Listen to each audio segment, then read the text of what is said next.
Well, here we are again, future imaginary audience.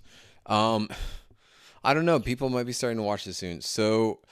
Uh, first of all, today is Tuesday, December 28th. It's 11:13 p.m. and this is an experiment episode 36. I think. Yes, episode 36. So, 6 days ago, apparently, was the last time that I posted an episode, and it was episode 35. And since then, the video has 2 views. And the last time I had views on this channel was what? Back in like 3 months in October. I had 1 view, maybe. Yeah. Like, so this channel doesn't get viewed. So the fact that I got 2 views on this channel in the last 6 days on the same video makes me wonder what the hell is going on. This is not supposed to be a channel that people watch. And yet there's views on it. So this is interesting. We'll see. Maybe the thing that I don't know. I don't know. I don't know what to make of this. Part of me is excited. Part of me is scared. Um, it's weird. Yeah, because there's I mean, yeah, I don't promote this, and so I'm trying to figure out what the hell made this is an experiment episode 35 pop up on somebody's YouTube search. I don't know. So anyway, let's talk about life, huh? My life. My little documentary, my little video log.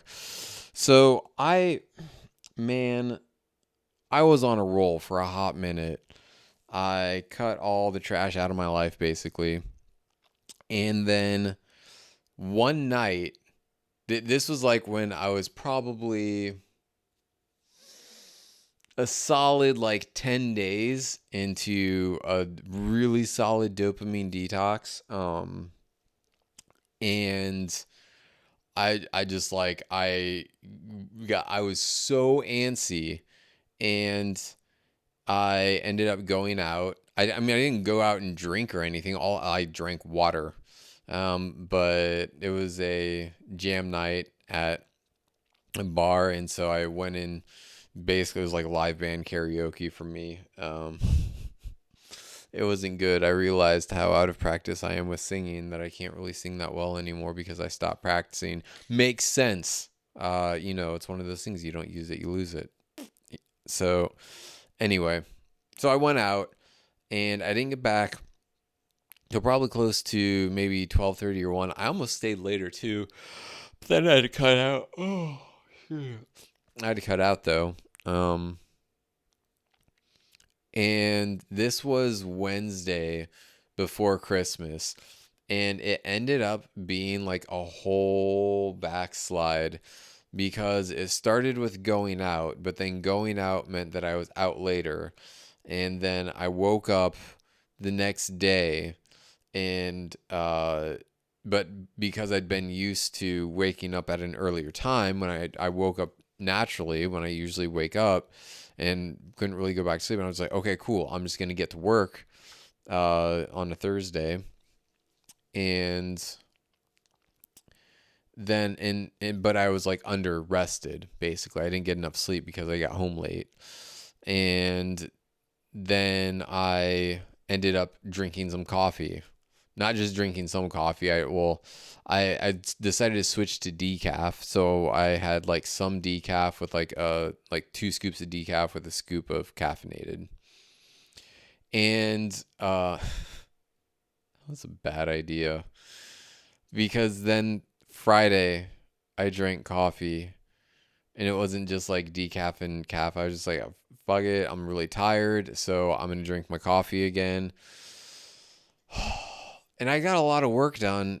I mean, but my brain like lit up because it wasn't used to getting that kind of um, kick from dopamine, from caffeine, from coffee. And I drank more coffee on Saturday, and again on maybe not Sunday. I think I cut myself off on Sunday again. I was like, I gotta like knock this off basically. Um, but now I'm kind of like, I'm in this dip because I went from super dopamine detox to coffee, and then it was like crashing again because I cut it out. And um, so basically, I guess what I learned is that I can't drink coffee anymore. I mean, I can, but it's not. Uh, it's it's only going to. It's not going to help me any more than it's going to hurt me. It's going to hurt me more than it's going to help me, basically. And it's in the short run, quick win, feels good. But in the long run, I pay the price, right? Quick win, but pay the price in the long run. And that is never worth it. Anytime that you take the quick win so that you take the quick win that results in you having to pay the price in the long run, never worth it, ever. Every time it ends up disappointing you. So I'm back on my no caffeine kick, so to say. And it's kind of disappointing because I can't even have, super dark chocolate because even that has caffeine in it. I had to say no to chocolate once last week too. And I was like, I can make an excuse. And I was like, no, I can't. I'm not going to do it. So that was rough. It's lesson learned, but basically no more coffee forever. So I actually literally threw my coffee away, all of it, the decaf and the non-decaf. And one of the reasons I threw the decaf away, that was my first mistake, is getting the decaf coffee, because when I thought decaf, I thought uncaffeinated coffee that doesn't have caffeine, which is stupid when I think about it, because how do you take the caffeine out? It's decaffeinated. It's not uncaffeinated. There's still caffeine in it, just not as much. So, it started with staying out late, and then it led to drinking some decaffeinated coffee that actually had some caffeine in it. And of course, once I had some of that, I wanted more and more and more. And then eventually everything just kind of caved, and now I'm kind of starting back over again. But it happens, right? And this is one of the things that I firmly believe in when it comes to building new habits, creating new behaviors, and the way you do things in life, is that inevitably you're going to, at a certain point where it like breaks, whatever, you're going to find the break and the kink in the system. Like something happens where it's like you have the system, this is what works, all is good, and then something like flicks it and it breaks, and it's like, okay, cool, well, now I know what not to do next time. And the thing is, for me, it's like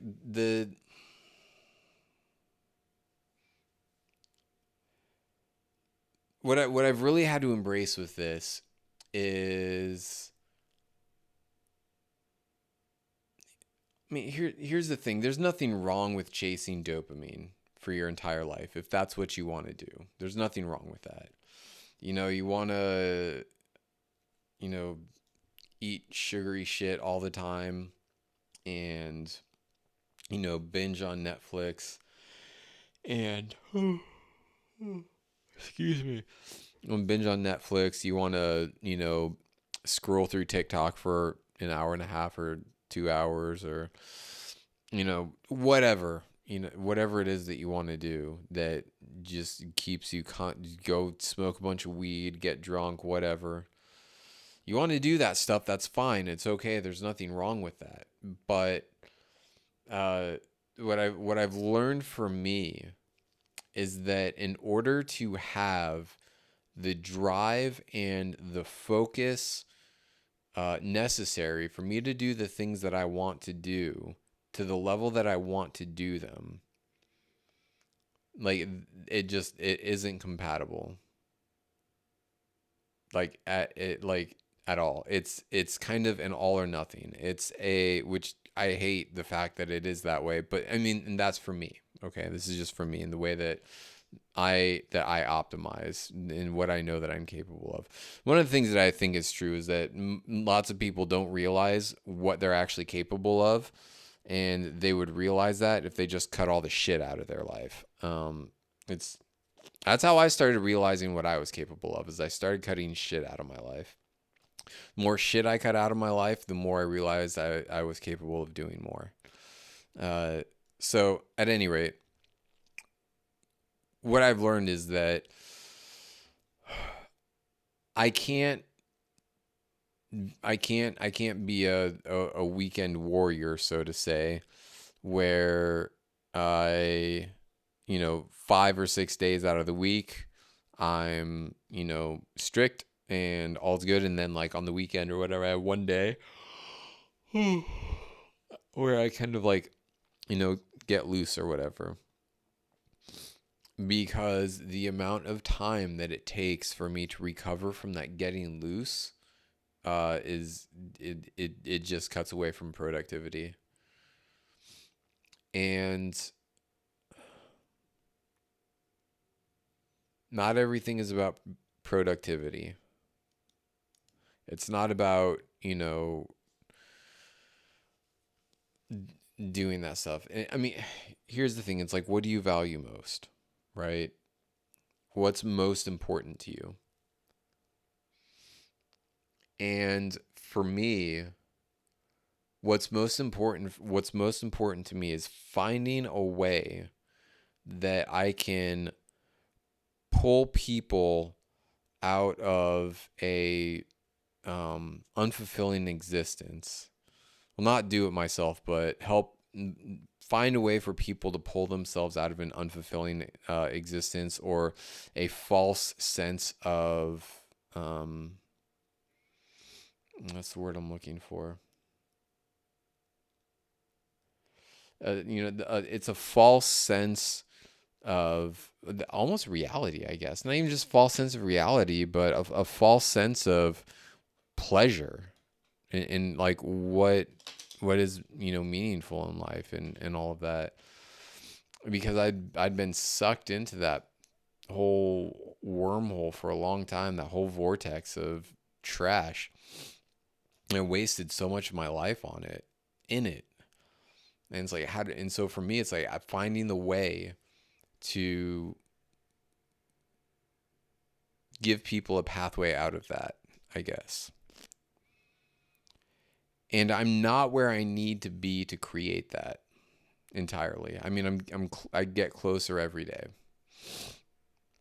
but I'm not where I need to be. And for me to be where I need to be to do that as effectively as I want to do that, I have to be like on the tippy top of my game all the time. And here's the thing is, I used to think that I knew what on top of my game was. And then I'd hit a new level, and I'd be like, "Oh, this is what it means to be on top of my game." And then I get so far on top of my game that I'm like, "Oh, this is what it's like to be on top of my game."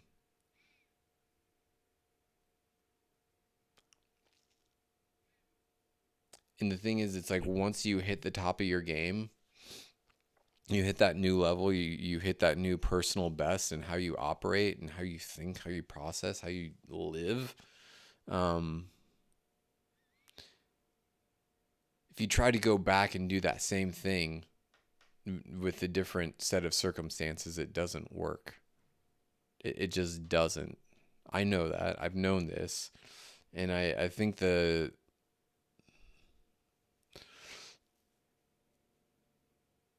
one of the things is that I hadn't fully broken through to the new level yet. And I've broken through to a new level of understanding of myself and an understanding of what I'm capable of, even though I may not have actually done it yet, which sounds weird. I know. It's like, how do you know what you're capable of if you haven't done it yet? I get it. Um, and it's kind of like that, the pacing. It's like, well, if I can do this, then I know I can do that, right? If you can jump up and down 5 times, then you can probably jump up and down 10 times, right? You may not be able to jump up and down 1,000 times, but you can do at least 10, right? If I can do 5 reps, I can do 10 reps, unless you're bench pressing like 1,000 pounds. You get what I'm saying. Um, yeah, I've broken through a new level, and now I have to maintain that new level.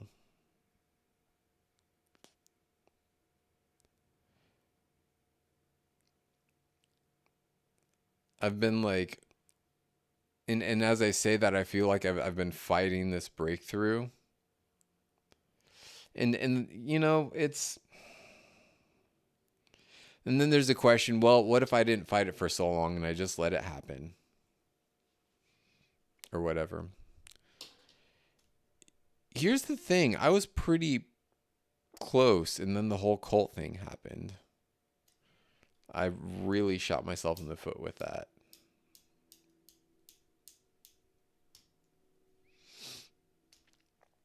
There was that. And as I think about what the new level is, oh, you just said, what does that mean? It's something that I can't articulate quite yet, but it's something that I can feel, like, within me. I just know. I feel different once I've hit this breakthrough.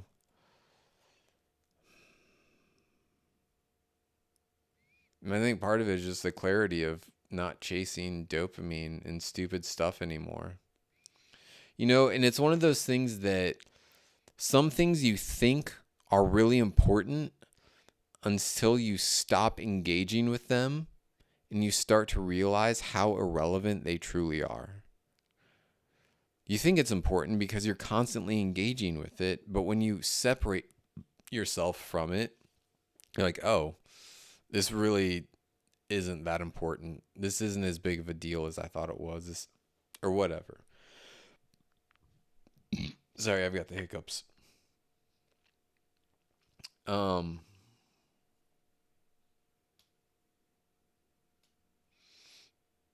but that's what's been happening. A lot of that. It's been a lot of, kind of what really matters most. And I thought that I knew. I thought I knew what really mattered most. I thought I knew what I really cared about the most.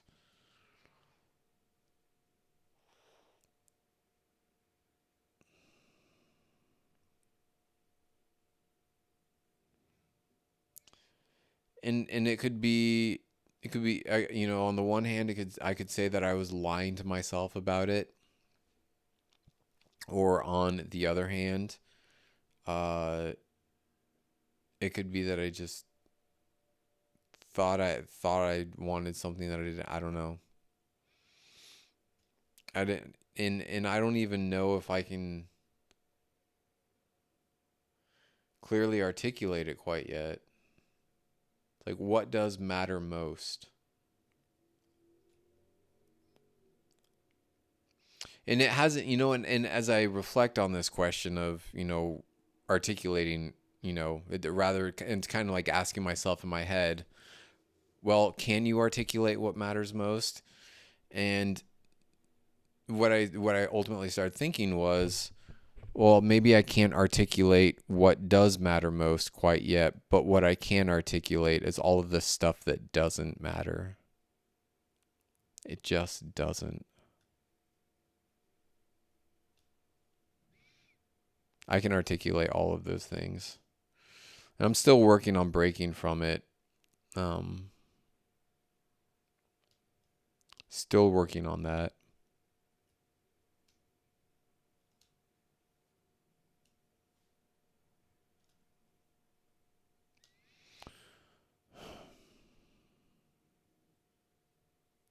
And as the thought that just occurred to me, what I was thinking about is how much my life was, I hate saying wasted because it wasn't wasted, but it's like that whole time during my 20s, it's like there's so much stuff that I could have done and I didn't.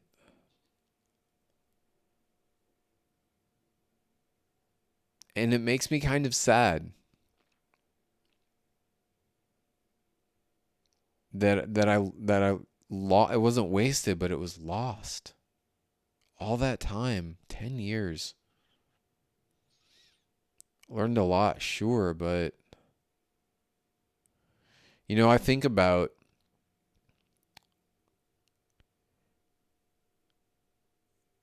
if I didn't have to go through all the shit that I had to,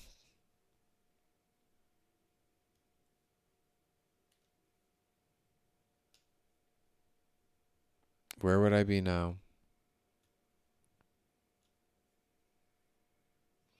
But that's the part of the ego that wants to drag you back to the past, right? Coulda, woulda, shoulda, if only it sucks that this happened, right? But that doesn't matter.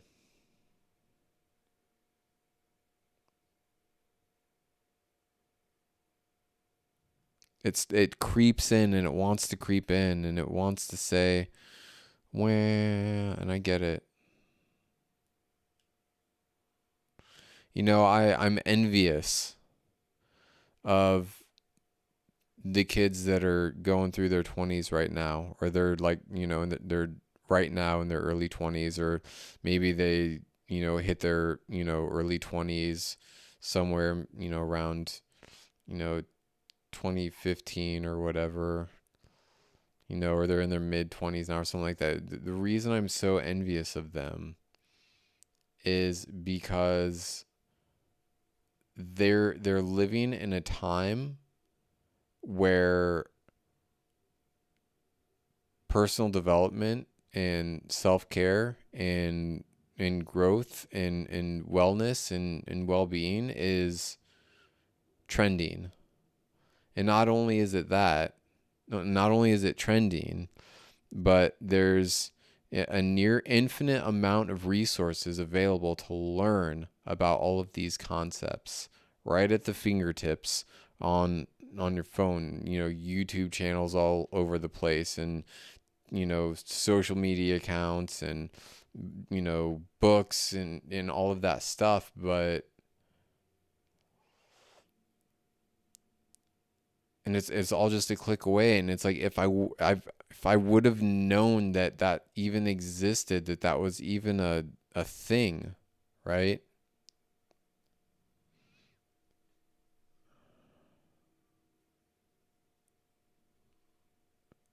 If I would have had access to the resources that are available now when I was 20, fuck, man.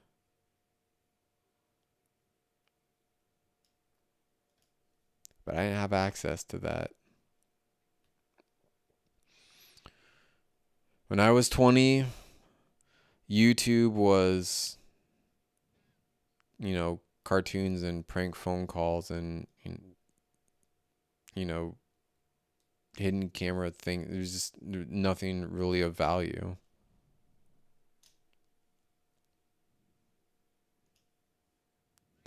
Just wish that I'd had all of it sooner.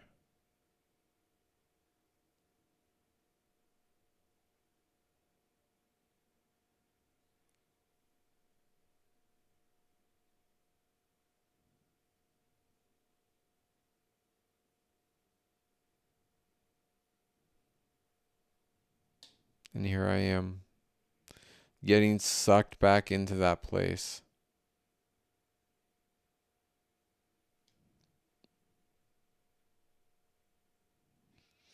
I oscillate frequently between I'm still young and I am starting to get older. When I turn 30, when everybody kind of goes through their first, you know, crisis, first existential crisis when it comes to age. When I turned 30, I felt rebirthed, renewed. I felt this new sense of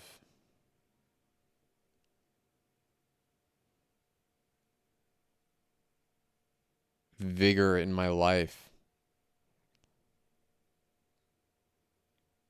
And the youthful spark, basically, that I never had. And I feel that, no, I'm not going to say that. What I was going to say is I feel that diminishing. And the truth is, the only reason I feel that diminishing is because right now I'm going through a second leg of a dopamine detox because I started drinking caffeine again. And I'm tired and I'm going through a recalibration sequence after, I'm going through caffeine withdrawal. My body's regulating, and it's the middle of winter and the sun goes down early, and I'm just kind of lethargic and tired and fatigued right now. That doesn't mean that my youthful spark is gone. It just means that I'm a little lethargic right now, and that's okay. And that's ultimately that's something that can break you if you're not careful. This is for me. This is to me. Something that can break you if you're not careful is what you identify with. Am I going to identify with losing my youthful spark? Or am I not? No, I'm not. I'm not losing my youthful spark. It's not going away.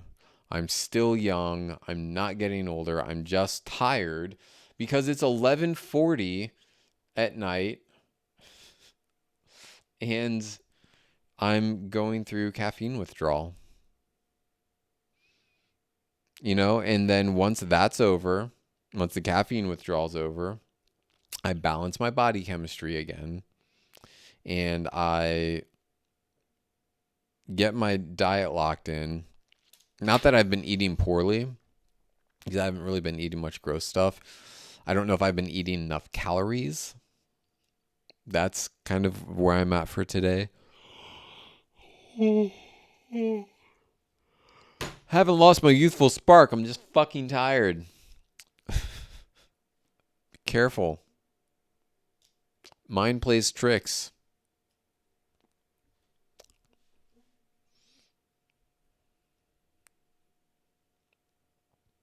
Mind plays tricks.